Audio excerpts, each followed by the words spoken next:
Yo, what's up mga kasukat? Magandang hapon po. Good morning sa ibang panig ng mundo. Today, off topic po tayo. We're here to discuss a very important matter. It's about depression, panic disorder, or anxiety. Paano nga mo ba i-deal yung mga bagay na gano'n? Ito recently lang, just very recently.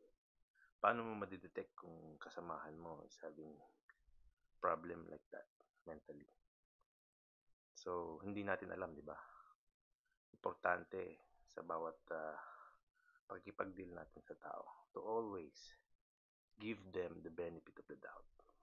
Always be kind. You'll never know what they are going through. Hindi mo alam kung ano pinagdadaanan nila. Kaya isa lang yung natutunan ko. Always, always, dapat bigyan natin sila ng